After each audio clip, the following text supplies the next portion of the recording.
All right, good morning. I'm Ryan Grimm joining you here from the United States. It is early morning in the U.S. It is late evening in Lahore, Pakistan. This is a joint drop site and breaking news production. And we're very thrilled today to be joined by Aleema Khan. As many of you watching know, Aleema Khan is the sister of former Pakistan Prime Minister Imran Khan and was at the recent protests that turned into a massacre. Thrilled to have her join us today to give her some of her perspective on what happened that night, and also where things are going next. Aleema, first of all, thank you so much for joining me. I very much appreciate it. Thank you, Ryan, for having me on your podcast.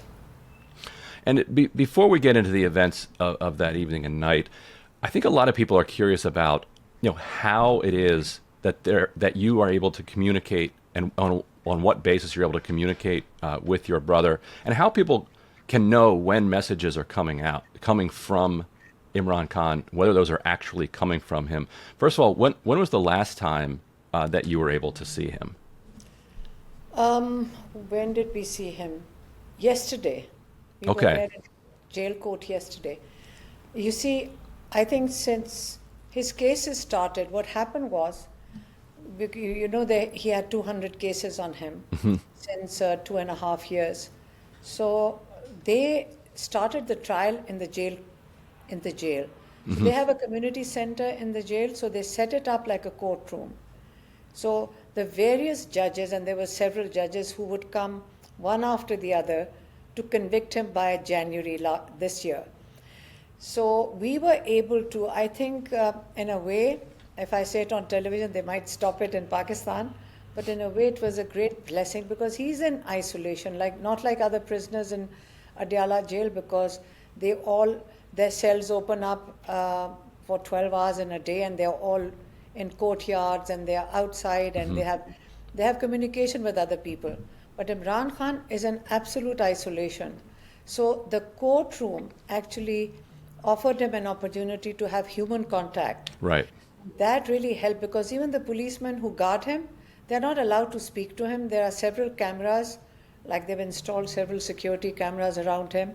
So if any policeman talks to him, or if any security people talk to him, and they feel that they've gotten accustomed to people, if he's nice to somebody in the security, they change the whole security detail. So the courtroom did offer an opportunity for the lawyers generally to meet him, and there are several lawyers who would come into courtroom, and of course the family. So when I say what is accurate when it comes out, we only bring out the messages that he gives to us.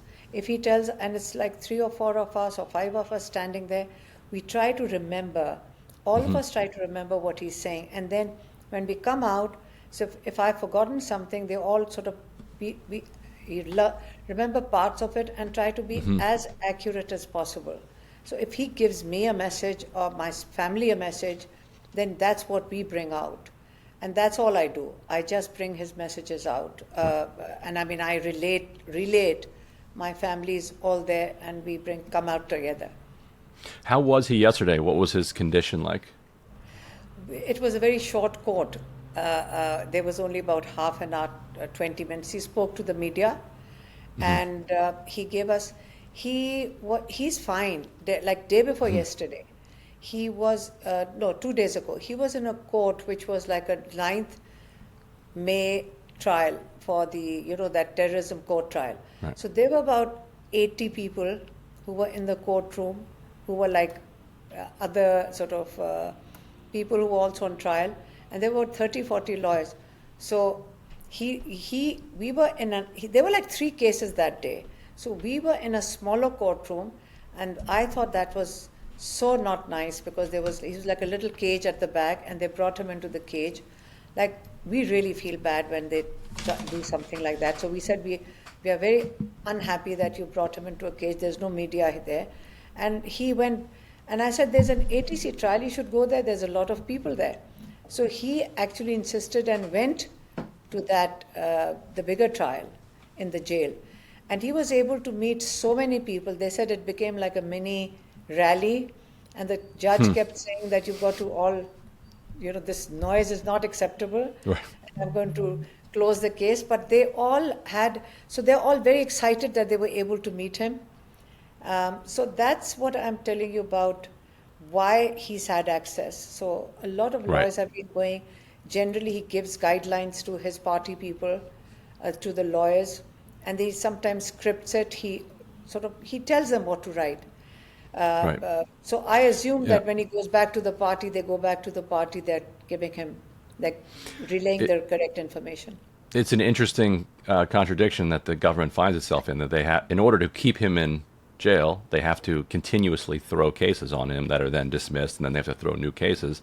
But by throwing the new cases on him, that allows him access to people and to lawyers and to his parties. It's an interesting problem that they have, because they're trying to keep up this facade of some type of legitimate judicial system.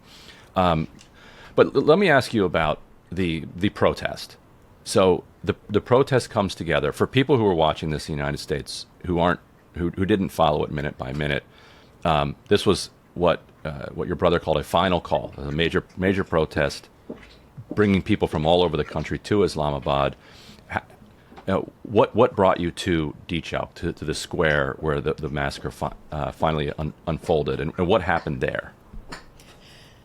Actually, he gave the call he says, this is only my second call. The first call he gave to the people of Pakistan was for the elections. He said, I remember we brought that message out and said, I'm giving this call to the people of Pakistan that you must come out and exercise your vote. You have to vote against a system of tyranny, and you have to stand up for your own rights. That was the first call. And he said, this time, I remember maybe a few days before that, I don't remember the date, he said, go and give the message to the people of Pakistan that this is only my second call that I'm giving, and this is my final call. So you must come out and stand up for the three conditions that, like the three points that he tabled. One of them, the first one, was to release all the prisoners. He said as a goodwill, because he'd actually given 3-point agenda to the government for for talks. First was release of all the illegally incarcerated prisoners, the political prisoners, from 9th May. And during the various rallies and various points, they've got hundreds of people in jail and thousands of people who've got cases on them. Second point for him was the discussion on stolen mandate. It cannot be put under the carpet. He wants a discussion. He wants to. It's a lot of seats got stolen, and the third point, of course, that he says the Supreme Court is now becoming like their slave too. I mean, you cannot bring the Supreme Court under the control of a dictatorship. So, but for this rally, he only raised 1 point. He says, as a goodwill gesture, because they keep sending him messages. They do send him messages through his political people. And they say, we are going to release you. You have to agree to something. He says, let me see if you have goodwill. Because he was given bail by the High Court. He was given bail, and by night time they had put another case on him. Right. They will not let him outside. He says, I do not trust them. They keep the moment there's a rally call or whatever, they keep sending more messages that, just delay it another 10 days, 20 days. He said, no, this is my final call, and you will come to Islamabad. And I think his idea, what he told his Salman Akram Raja, who visited him on the 21st, we were there, but I don't know what he told him, and I asked him later on. He said, Imran Khan had said, you come to Islamabad and you stop along the way, basically. He did that in 2014. And let there be, it's like a leverage. We will have a discussion, otherwise we will go to Dichok. Dichok is obviously closer to the Prime Minister's or the President's house. So when they were like halfway into Islamabad, on the periphery of Islamabad, again they sent a message in, stop wherever you are, we'll release him in 20 days. So there was obviously, what they do is, I don't understand. why don't you give these messages earlier? Right. Why do you do it in the middle of a rally and create a confusion, send somebody to the prison? So what happens is, when you send somebody to the prison, it's obviously they're quite smart. When you send somebody to the prison, when they come out, people don't trust this. You know how people are right now. Everybody's a watchdog. So they don't trust whatever comes out. So they create that confusion. They're very good at it. As a result, the movement to, obviously they went ahead with the movement to D-Chalk, which is the center of, really next to the Prime Minister, the President's house. So, okay, so they proceeded. We were part of the rally. We were part of the rally from we left home at 6, but by 10 o'clock, we were waiting for the rally. When they came in, we joined them. It was a very pleasant occasion. There were women there, there were young children. My sister's granddaughter, she was 16, she was with us. My other sister was there. So you don't go out to commit terrorist acts with children around. So there were a lot of young people around and older people. And it's PTI or Imran Khan's rallies are always a very family occasion. And they moved towards Islamabad. The only thing that we saw on the way were containers. And you know how the young people enjoy removing the containers, the blockade. So they were removing the blockades and they were victorious when they removed the blockade. We saw, I think I have pictures of it, policemen standing on the overhead bridges and waving. It was a very goodwill. Everything was fine. So when the rally arrived onto the main roads, there was no police. There was some police. It was all very relaxed. Nothing was happening. And this was like an ambush. Like an ambush. Around 3:30, 4 o'clock, people started coming and showing bullet, like shells. They were bullet shells. And then we all panicked and said they should withdraw, like they should come back. Where are these young people going? To a point that I was trying to say, there are snipers on the rooftops. Don't stand here. But the snipers were getting everywhere. A sniper has a range, I suppose. So if you told them withdraw, if you congregate, we saw bodies. Let me say. Withdraw from D-Chalk, you were saying, or just like in general, the disperse. Higher building. No, there were 2-3 higher buildings. There were high rises, not very high, but maybe 15, 20 stories, that the people on the road identified that this is where the shots are coming from. So the idea was, like, you come back because this is where the snipers are. And they kept dropping bodies during the daytime. And this is not when the massive operation started. Right. So we saw the bodies and people were not willing to leave either. That was another problem. They were like so determined. I'm telling you, like, you have to move back. They said, no, we will not leave without Imran Khan. So it became a very challenging situation. And at night, then suddenly about 8:30, it became absolutely pitch dark. I've never seen so much darkness. And then they moved in. What we have heard from some sources on the ground there is that the power was cut off in certain areas to make it so that it was pitch dark. Did you get the sense of that? What was your sense on the ground? Yes. Not a single light.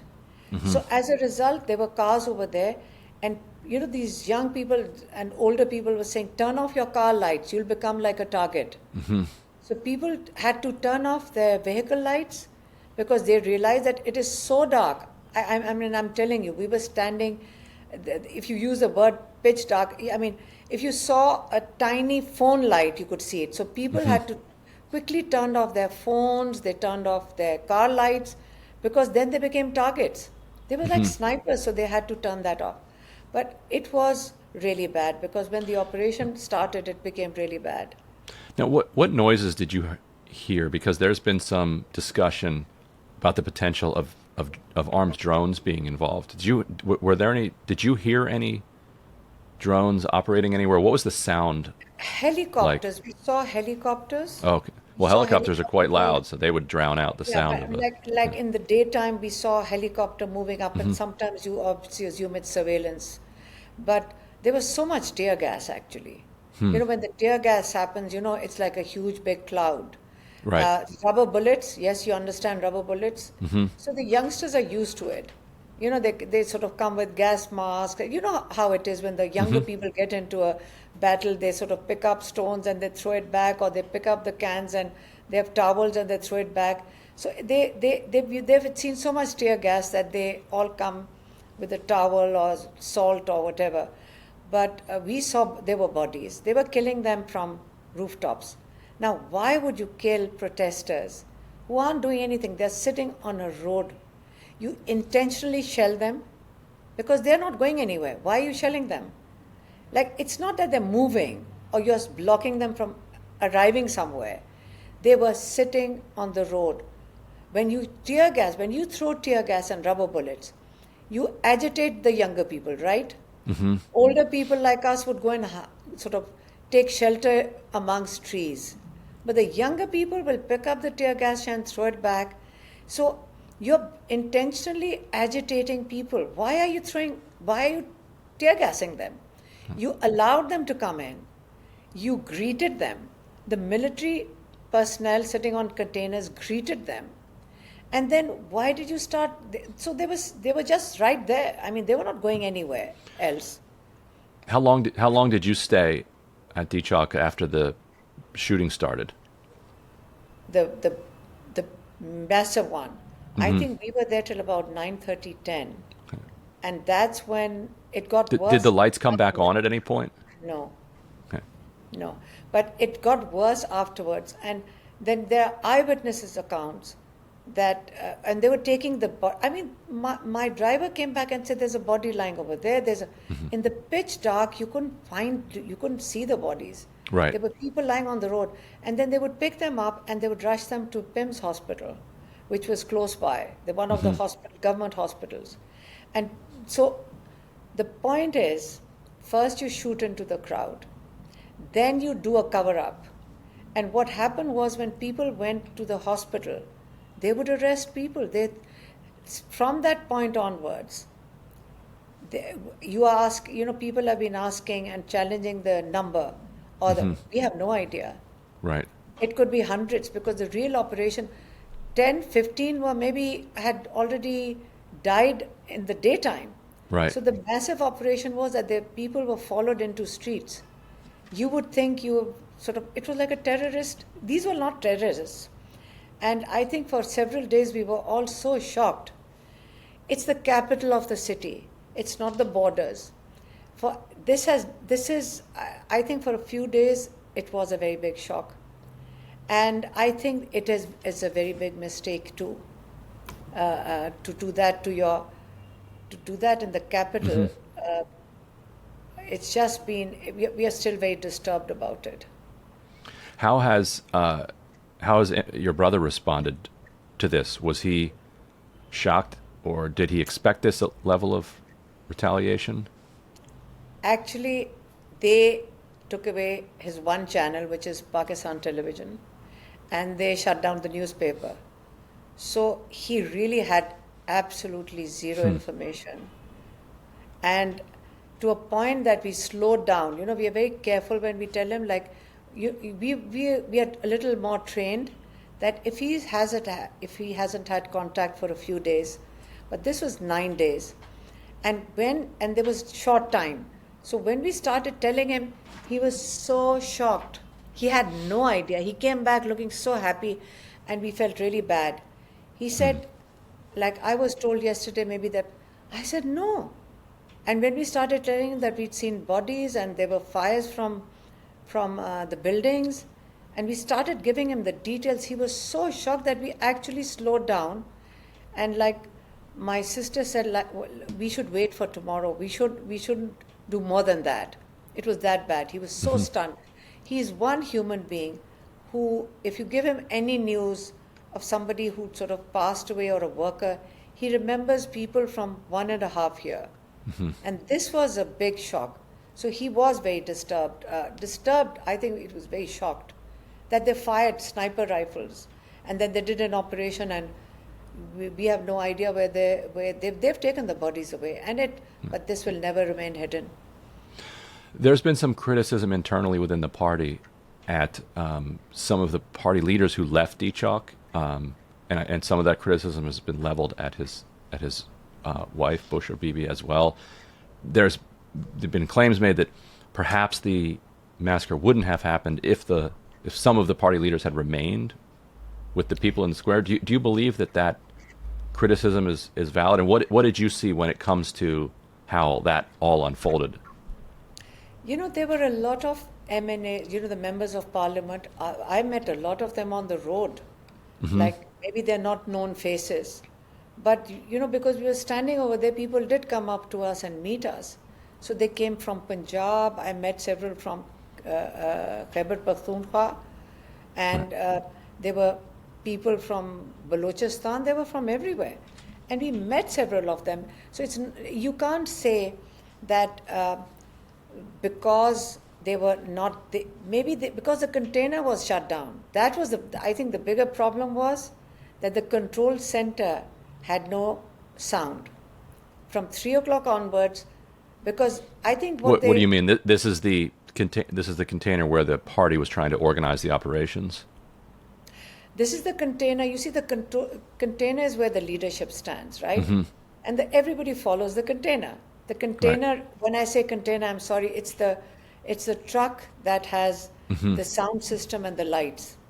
Right. So that is the center point. Not a shipping container used to block them. I got well, it is a container, but it is on a truck which sort of has it's like an accommodation also. People sit inside and then they go up to the top.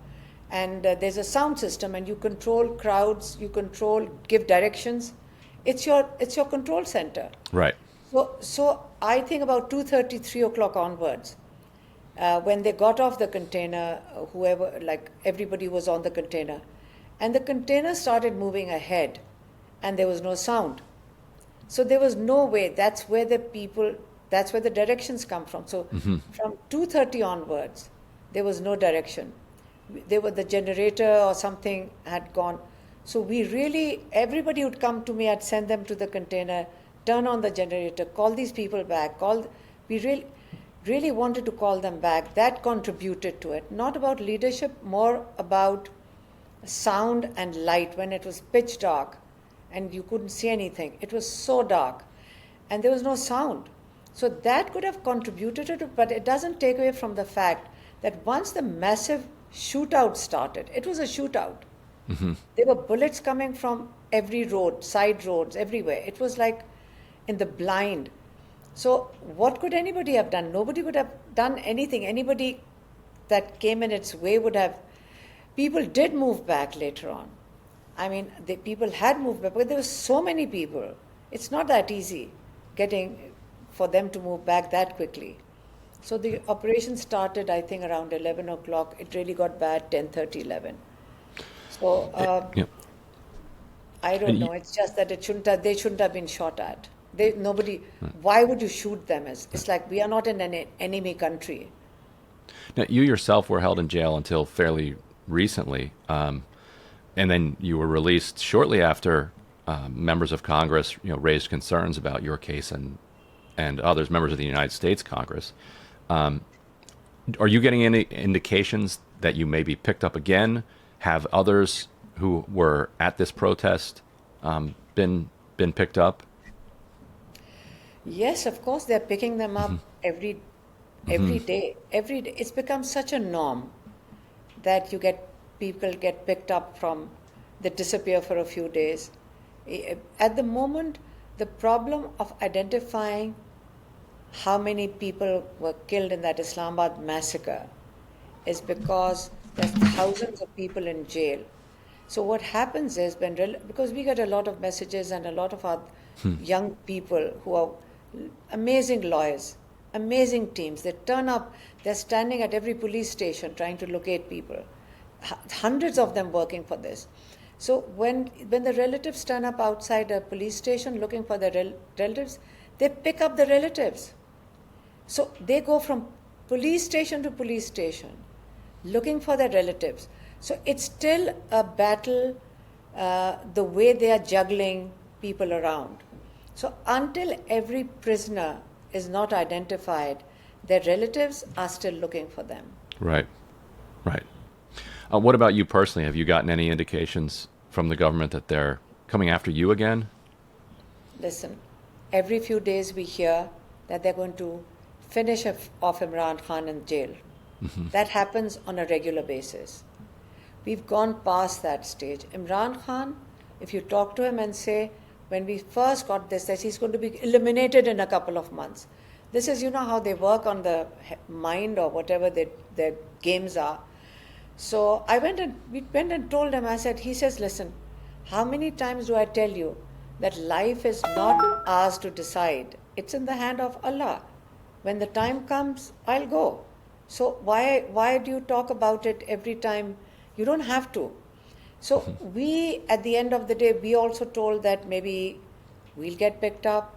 When we came out, we were taken out of jail. We were in isolation in jail. We were not given, facility of all the other prisoners have is maybe a television, a communal chat television or a newspaper. So they still say, when we came out, they said, keep quiet for the next 10 days.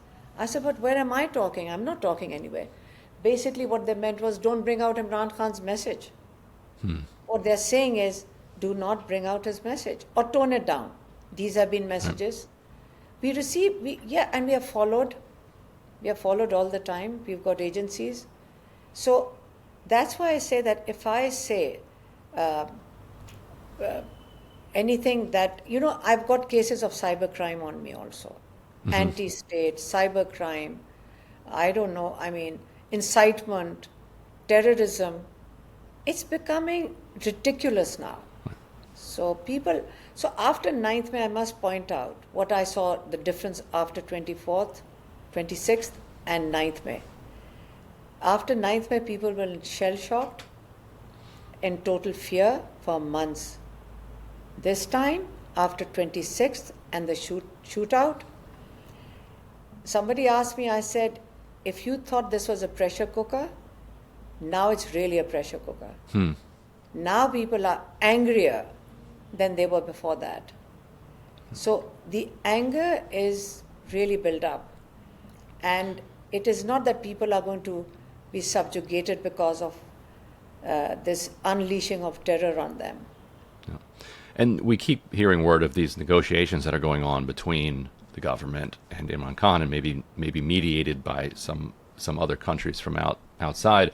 What are they asking for? Like when they say, okay, we will release you, what are they asking for from him, and what is he willing to give in order to get to some type of a deal?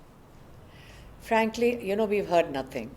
When they keep talking, we keep hearing these things, it's actually nothing. One day, we did hear something. They said, can Imran maybe regret that there was 9th May? But Imran Khan has always said that hold a joint investigation commission, set up a joint investigation commission, investigate whoever's responsible, please convict them. And this, for people who are watching who don't know the details, this is after he was arrested the first time.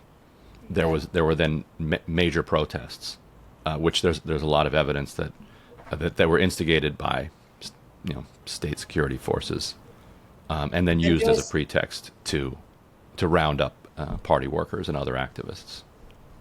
There were a few buildings that were conveniently burned down. Everybody knows. If they bring out the CCTV footage, they'll know. And there were about 16 people, again, sniper rifle shot dead. 16 people died that time. But remember, there was a lot of fear at that time. Again, the families were threatened not to talk about it. As a result, that died down because there was fear. But watch this time. They're being threatened not to put up videos. The internet is very slow. You can't upload. But this time it's changed. This time people are not going to take this tyranny. It's just not going to go away. The people standing up for their rights is not going away. Right. Does Imran Khan have any directions for people the diaspora outside of Pakistan, and what is his understanding of how the diasporas role is playing into what's going on inside Pakistan? And what should people do? Yeah. Social media and diaspora. You see, Imran Khan, not today, this is not from today. You have to keep in mind that Shaukat Khanum, which was built in fundraising started in 1991. Imran Khan has been traveling all across USA, globally, to fundraise for the hospital and then for the university, the charity university, and for the hospital. So his connectivity to the diaspora is huge. And he has repeatedly said, and when he came into government, his biggest, not optimism, his plan, and he rightly was, that this was his plan, that the Pakistani diaspora will build Pakistan. They are the ones who are going to come and invest. He said exactly the way the Chinese and the Indians, diaspora, the expatriates returned home, brought back knowledge and investment. That is exactly his dream for Pakistan. So his connectivity to the diaspora is huge. He wanted to give them voting rights, and he has such high hopes for Pakistan based on the involvement of the diaspora. And the same way the diaspora loves him, I mean, Pakistanis overseas absolutely love him because he's given them the respect. I can verify that. And now, and the most difficult time when Pakistan was in absolute trouble, I mean, people were scared. Women were being abused. People were being picked up from their homes. It was a very difficult time last year. At that time, it was the diaspora. It was the people, it was the Pakistanis across the world who kept the pressure. They kept standing, they kept protesting. They were so, I mean, the biggest support to Pakistan came from the diaspora. So of course there's a very important link, and again it'll be the diaspora Imran Khan is going to turn to. And he's actually made the call yesterday. He made the call yesterday. And the call is, and I think the international a lot of people are now getting together to formulate it. But he said, now I don't want people dying on the streets. You're firing sniper rifle. Come on, that's like, you don't do that. You don't want next time that people should come and pick up guns. He would be worried about that because that will happen. The day you start shooting them on the street, they'll come armed next time. You don't want that to happen. He doesn't want a confrontation. So what he has said is that now I will make a call to my overseas diaspora, and they have to, they're going to not send in the remittances. If you want to bring this government down, not send all their remittances, but let's say a percentage, if they just have to hold back maybe 10, 15% or 20% of the remittances. And this is what, because the relatives of the diaspora have been abused over here. They've been threatened in Pakistan. You speak up in USA or in Britain or in Europe, your relatives get picked up in Pakistan. Yes. So they are we've very reported on that at Drop Site. Yeah. A lot of times they're very threatened. Pervasive.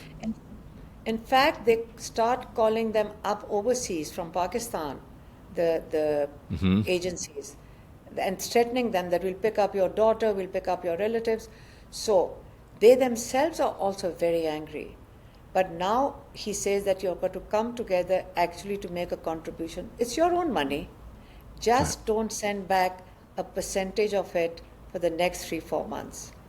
Because they sent funds to Pakistan to their relatives. It's the thing that keeps Pakistan going. Yeah.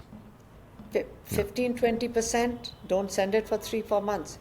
It's called, he's saying it's civil disobedience. There was a lot of debate on it, but why not? First, you respect the people that are supporting this country. They send 12 billion or 20 billion every year.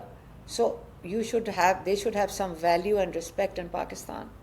So let them feel the value of our overseas Pakistanis' contribution by them stopping it, just withdrawing a percentage of it every month, and let them feel how it hurts. Wow, interesting. Well, Aleema Khan, thank you so much for joining me. Really appreciate it. Thank you, Ryan. Thank you for having me.